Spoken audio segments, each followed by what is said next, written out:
Number 2. The story. The second biggest problem with the Phantom Menace is the whole story and the way it was told. It's almost mind-boggling how complex the awfulness is. From the very start of this movie, I could tell something was really wrong, just by the way it started.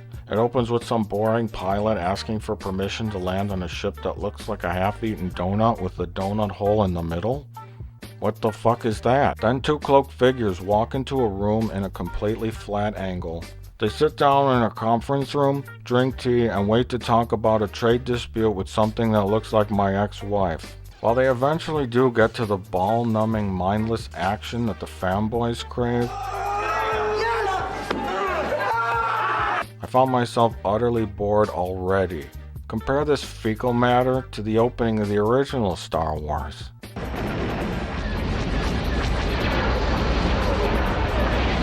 You see, a guy named William Shakespeare once said, "Brevity is the soul of wit." This just means don't waste my time. You keep it nice and simple. I said stop wasting my time. Stop it! Without saying one word of awkward, boring political dialogue that goes on for 10 minutes, we know everything we need to know just by the visuals. Rebels, Empire.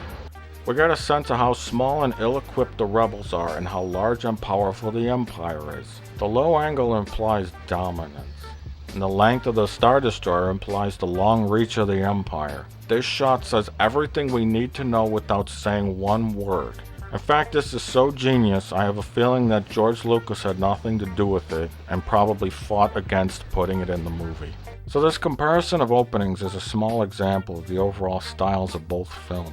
The original trilogy was a modern-day homage to the classic adventure serials of the past, the kind I used to watch when I was in my 40s. Good versus evil, the classic hero on a journey, the adventurous rogue, a damsel in distress, the wise old sage, gay robots, and an epic quest of discovery. The new movies are about shoving as much crap into each shot as possible. It's so dense, every single image has so many things going on. This is part of the reason why I find the special editions so fucking offensive. Because you're into what's happening in the movie, and they keep shoving more shit on the screen to distract you. It reminds me of a child waving his arms in the background for attention. Doesn't Lucas realize that cluttering the frame up with shit is not what makes Star Wars good? It's so dense, every single image has so many things going on. Fuck you, Rick Berman. You ruined this too? Stop ruining wait a minute. That ain't Rick Berman. What is it with Ricks? So the film is called The Phantom Menace, and by the nature of the story, there is no clear villain. Hey idiot! You're not making the usual suspects here. You're making a movie for children, right? Supreme Chancellor, delegates of the Senate. A tragedy has occurred. Which started right here with the taxation of trade routes and has now engulfed our entire planet in the oppression of the... How about a bad guy in the movie whose motivation is clear? Commander, tear this ship apart until you found those plans and bring me the passengers. I want them alive! The prequels should be very similar in style to the originals, because I don't like things that are different. Number 3, death and space taxes. So when you find yourself thinking things like, huh? Or what? When you're watching how illogical characters act in a movie, it's not really a good sign. Now I've analyzed this film with a team of cheerleaders. They came up with one unanimous conclusion. That if I let them go, they promise they won't tell nobody. Anyways, so at the end of the movie, Yoda makes Obi-Wan a Jedi Knight. Confer on you the level of Jedi Knight. The Council does. Even though in the opening titles it says he's a Jedi Knight. So we'll just call him Jedi Knights too. People call me a murderer even though I ain't never been caught yet. So the Jedis are there to do what exactly? According to the opening title crawl, it was to settle a dispute over the taxation of trade routes. Oh. So what makes the Jedi Knights experts in intergalactic trade laws? So the Trade Federation have set up a blockade around Naboo in order to stop them from getting space supplies, which instantly causes some kind of crisis that we never see. Okay. I don't get it. Why would an organization called the Trade Federation want to blockade trade? There's the blockade. Usually a blockade is to stop something you don't want to get in. You see, we once set up a naval blockade around Cuba to stop the Russians from setting up missile launchers there.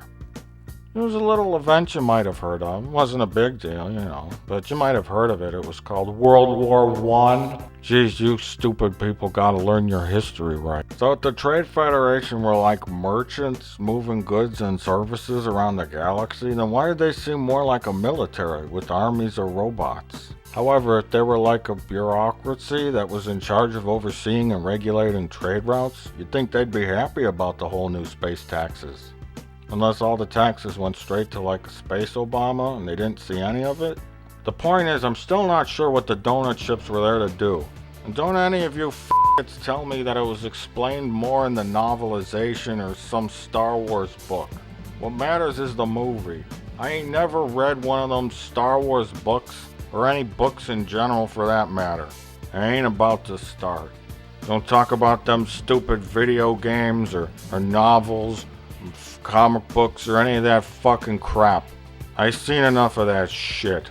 I got Phantom Menace toys scattered all over in my basement. You see, my grandkids play with them down there when they come over to visit, and they leave that shit all over the place.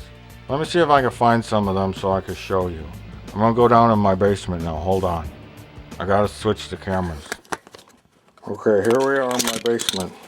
See, my grandkids, they come over and they play and they leave their stupid Star Wars shit around. The Qui-Gon sucker. They didn't even eat the sucker. What's this shit? Anakin something? What else did they leave around my basement? What's this?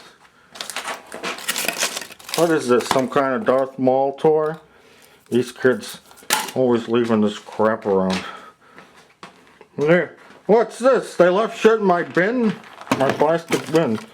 What is this? Darth Maul? Stupid Darth Maul. Huh? What do we got here? They didn't even open this. Naboo accessory set. Mister. Why didn't they open it? Mister. Quiet. You just let me go. I promise I won't say anything. I'll do anything. Just let me go. Quiet. I'm making my YouTube Star Wars review. Star Wars. What is this? Don't hurt me. Nice window. Mister, please just let me go. I said quiet!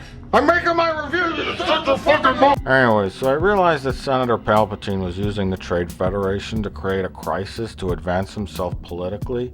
Like that was the plot, I think. But the conflict from the blockade and the subsequent invasion is the entire movie. Understanding what role the Trade Federation played in this is important. You know, what the blockade was about, who was getting taxed, what kind of supplies were so crucial to the Naboo. What was it, like medical supplies? Was there some kind of plague? Did they not have the capacity to survive on such a lush planet with a huge power reactor for one day without space trade? You see, I would have accepted the idea of some kind of mystery villain if the basics were at least clear. So when two guys wearing robes come on board their ship, Rosie the robot just assumes they are Jedi Knights and tells the Shatnerians. The ambassadors are Jedi Knights, I believe. Even though almost every single character wears robes in Star Wars. Then somehow this robot knows or thinks they're Jedi Knights. Hey idiots, so much for the disguise. Even a protocol droid could sniff you out. Maybe it's not a disguise, but whatever. So the Shatnerians immediately inform this mystery guy who they're running this scam with, a guy who looks like Satan, that Jedis are on the ship. And of course, so we can have an action scene, he tells them to kill the Jedi. Kill them immediately. You see, they never once went into the room to say hello to the Jedi, and that they'll be right with them.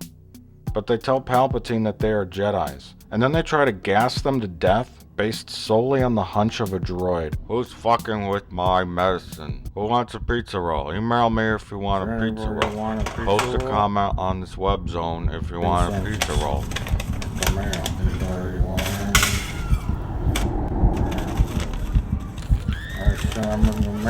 Who's fucking with my medicine?